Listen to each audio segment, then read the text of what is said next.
창세기 6장 1절에서 22절 말씀까지가 되겠습니다.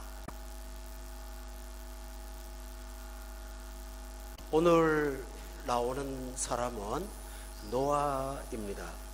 이 노아가 우리가 주목할 이유는 본문 8절에 보면은, 여러분 한번 다 같이 읽어볼까요? 8절 시작. 그러나 노아는 여호와께 은혜를 입었더라. 바로 이 구절 때문입니다.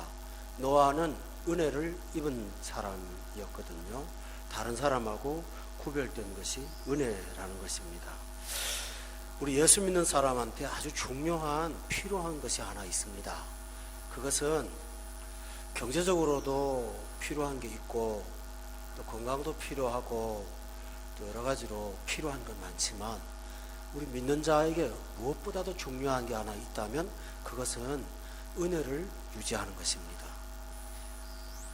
은혜라는 말은 하나님께서 우리의 조건과 관계없이 거저 주시는 선물이라는 뜻입니다. 그것이 하늘로부터 내려오는 것이므로 우리 예수 믿는 사람은 은혜 안에 거해야 되고 은혜 안에 살아야 되거든요. 따라서 우리 믿는 자에게 은혜가 얼마나 중요한지 모릅니다. 왜 은혜가 필요한지를 몇 가지 말씀을 한번 찾아보겠습니다. 본문의 1절에 보면 사람이 땅 위에 번성하기 시작할 때에 라고 되어 있어요. 그런데 7절에 보시면 이르시되 내가 창조한 사람을 내가 지면에서 쓸어버린다 라는 말이 나와요.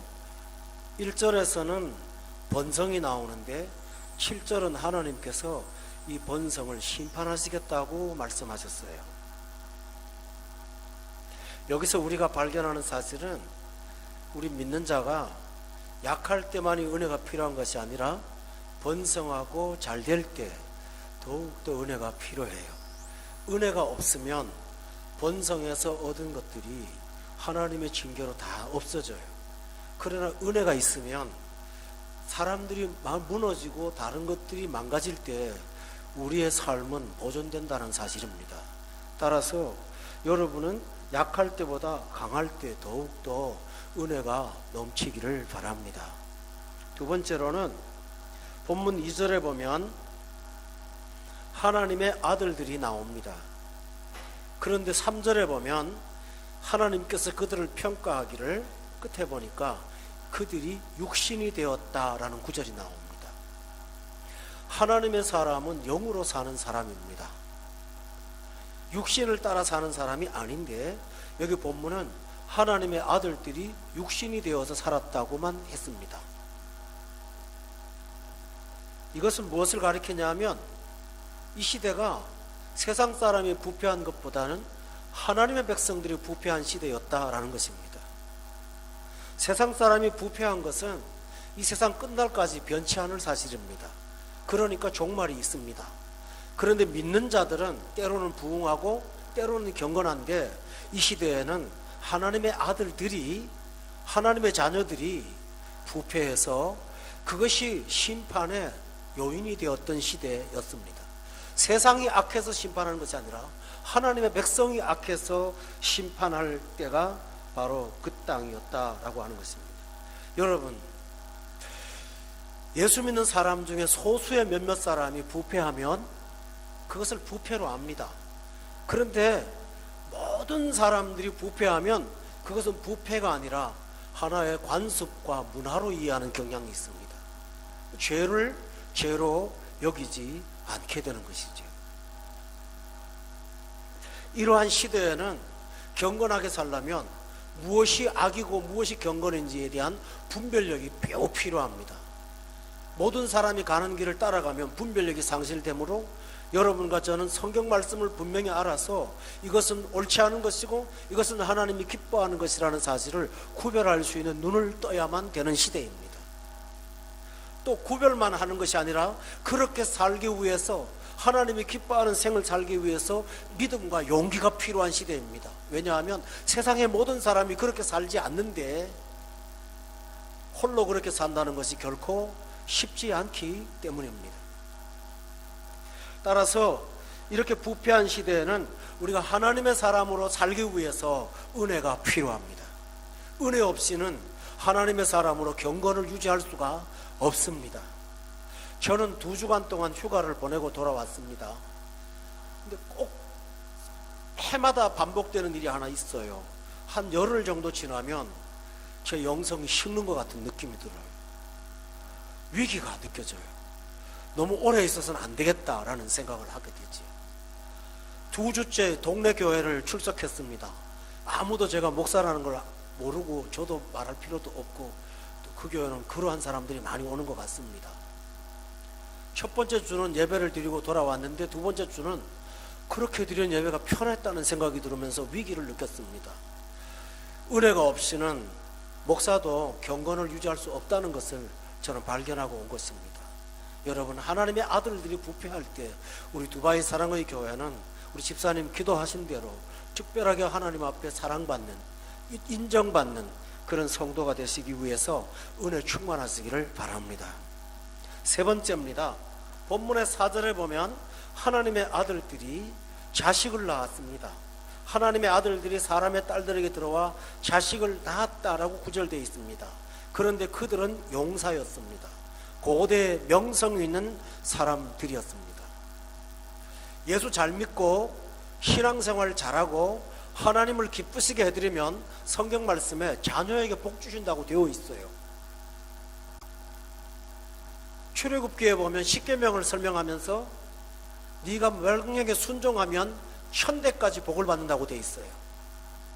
너의 자녀들을 복받은 자손이라 일컬으리라 이사야 선지자는 그렇게 말하고 있어요. 예수 믿고 경건하게 사는 사람은 그 자손들이 복을 받습니다. 좀 이런 말씀 드려서 그렇지만 중동의 선교사로 활동하신 분들 가운데 자녀들이 세상적으로 말하는 좋은 학교 안 간 사람들이 거의 없어요. 저를 포함해서요. 특별하게 머리가 좋은 것도 아닌데 자녀들이 그렇게 되는 것은 하나님께서 그들의 충성을 보고 축복해 주시는 까닭입니다. 따라서 본문의 4절에 나오는 것처럼 예수 믿는 사람이 예수 잘 믿으면 용사가 되고 고대에 명성 있는 사람인 것처럼 명성을 띠는 사람이 됩니다. 그런데 문제는 바로 그것입니다. 5절에 보니까 그 명성과 용사로서의 강점을 갖고 사람들은 하나님을 기쁘시게 하기보다는 죄악이 세상에 가득하게 했고 마음과 생각이 항상 악했던 사람으로만 끝나고 말았습니다. 여러분, 공부 잘하고 머리 좋은 사람들이 악을 행할 때는 굉장히 지능적으로 행할 수가 있습니다. 그래서 자기 좋은 머리를 갖고 자기 유익을 위해서 많은 사람에게 범죄할 수가 있습니다.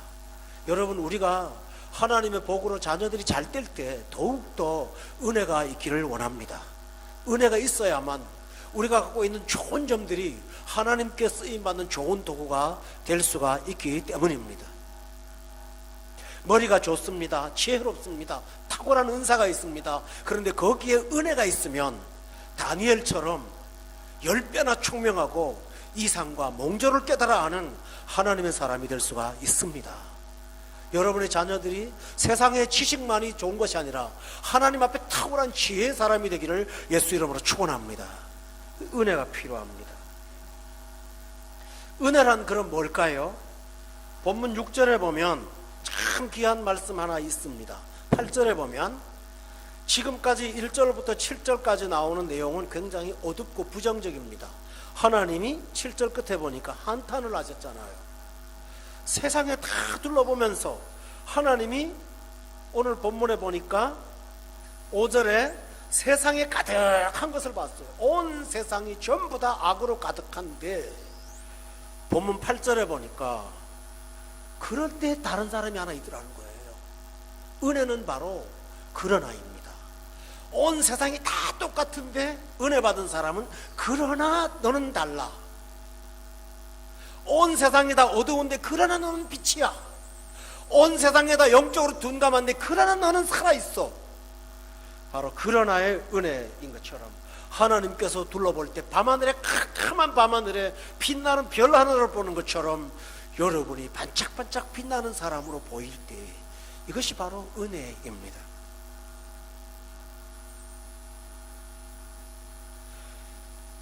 그러나 노아는이라고 했습니다. 이 노아라는 이름이 그냥 지어진 이름이 아니에요. 노아의 그 아버지가 무두셀라입니다. 무두셀라는 성경에서 가장 오래 산 사람으로 기록되어 있습니다. 969살을 살았거든요. 그런데 무두셀라가 있을 때 하나님께서 이 에녹이 아버지거든요. 또 무두셀라의. 그런데 에녹한테 심판을 명령하셨습니다. 저 무두셀라한테.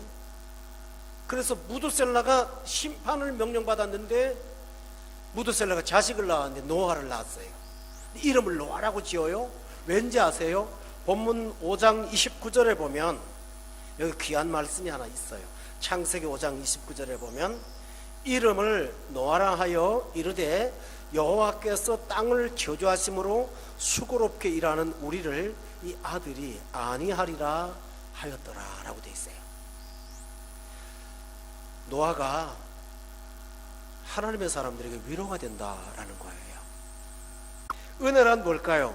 하나님이 다 어두운데 보니까 밝은 사람이 있어요. 홍콩에 귀한 보물 하나 있고 한국에 귀한 보물 하나 있고 전북 익산에 귀한 보물 하나 있는 것처럼 우리 교회 성도님 한 분 한 분을 볼 때마다 하나님이 위로가 되시고, 그래서 노아라 이름하는 것처럼 여러분과 제가 은혜 받으면 이렇게 될 줄로 믿습니다. 권 목사가 하나님의 위로가 되기를 원합니다. 아, 목사 중에 하나 그래도 있구나. 성도님들, 여러분 집사님들 보면서 야, 그래도 다르구나 하는 것처럼 이것이 바로 그러나의 은혜입니다. 두 번째로는 은혜가 뭘까요? 본문의 8절을 다시 보세요. 여기 보면 그러나 노아는 여호와께 은혜를, 그 다음 말이 굉장히 중요해요. 입었다라고 되어 있어요. 은혜는 받는 거잖아요. 근데 입는다는 표현은 옷을 입는 것과 같은 내용이죠. 그때 당시 옷은 지금처럼 분리된 옷들이 아니고 옷감을 머리부터 발끝까지 휘감는 거거든요. 입는다는 말은 전신을 감싼다라는 뜻이 되겠습니다. 이 말이 뭘까요? 은혜는요, 내 자녀가 잘 되는 거 그거 하나로만 끝나는 게 아니에요. 내가 건강한 걸로만 끝나는 것이 아니에요. 내가 경건성을 유지하는 것만 끝나는 것이 아닙니다. 제가 늘 좋아하는 단어가 하나 있어요. 전인적으로 하나님이 축복하시는 거예요. 내 삶, 내 직장, 내 자녀, 나의 과거, 현재, 미래까지 하나님의 은혜에 싸게 쌓여 있는 거 있죠. 이것이 바로 은혜임을 믿습니다. 가는 곳곳마다 경건한 성도님들은 이런 은혜 가운데 사는 것을 보았습니다. 여러분, 바로 이것이 입는 것입니다. 사탄이요, 하나님을 찾아와서 하나님이 욥을 칭찬했던 때가 있습니다. 그때 사단이 바른 말을 하나 했는데요, 사단의 입에서 나와서 별로 좋진 않지만 그래도 틀린 말은 아니었습니다. 이렇게 말합니다. 주께서 그의 집과 그의 모든 소유물을 울타리로 두르심 때문이 아닙니까? 라고 말했어요. 다시 말하면 사단은 욥이 은혜를 입고 사는 사람이라는 것을 발견한 거예요. 세상 사람은 모르는데 사탄은 그걸 알았어요. 저 사람은 은혜라는 도구 속에 쌓여 있다, 은혜라는 동네 안에 들어가 있다 라는 것을 깨달은 것처럼 여러분도 은혜에 쌓여 있고 하나님께서 여러분을 울타리로 돌보시는 것처럼 사단이 시기할 만큼 은혜 가운데 사는 여러분 될 줄로 믿습니다. 이것이 은혜예요. 그 은혜는 신비로워요. 가서 보면 발견할 수가 있거든요. 만나면 확인할 수가 있고요. 알아보면 깨달을 수 있는 것이 은혜입니다. 또 하나 더 있습니다. 은혜가 도대체 뭘까? 은혜 받으면 이런 사람 됩니다. 9절 말씀을 볼까요? 여기는 한번 다 같이 읽어보도록 하겠습니다. 9절 시작.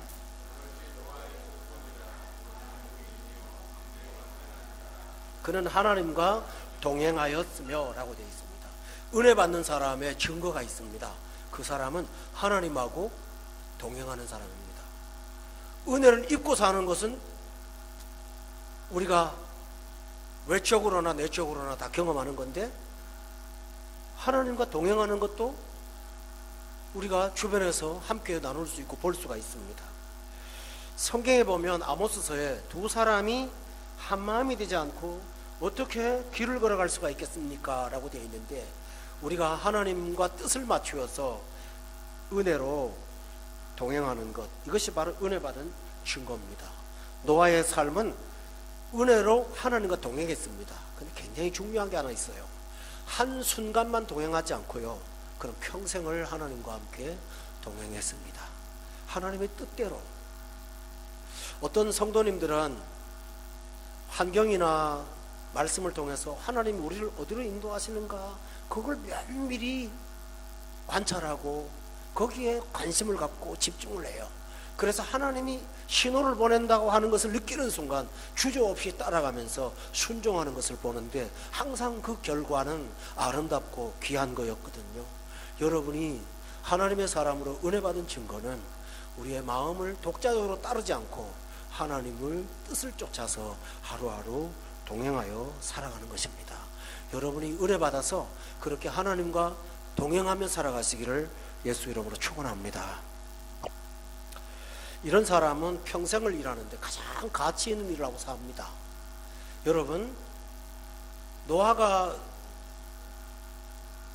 은혜 받은 이후에 평생 동안 한 일이 하나 있습니다. 그 한 가지밖에 안 했습니다. 그게 뭘까요? 하나님께서 어마어마한 크기의 배죠, 방주를 만들려고 하신 것입니다. 그것도 돕는 사람도 없습니다. 그의 자녀인 셈과 함과 야벳이 있었는데 아들 삼형제와 함께 그 일을 한 것 같습니다. 그런데 문제가 있습니다. 세상 사람들은 자기 밭에 가서 일했고 또 뭔가 기계를 만들었거나 도구를 만들며 살았을 것입니다. 근데 노아는 그의 일하는 것을 세상 사람이 바라볼 때는 전혀 생산적이지 않는 거예요. 비생산적인 거예요.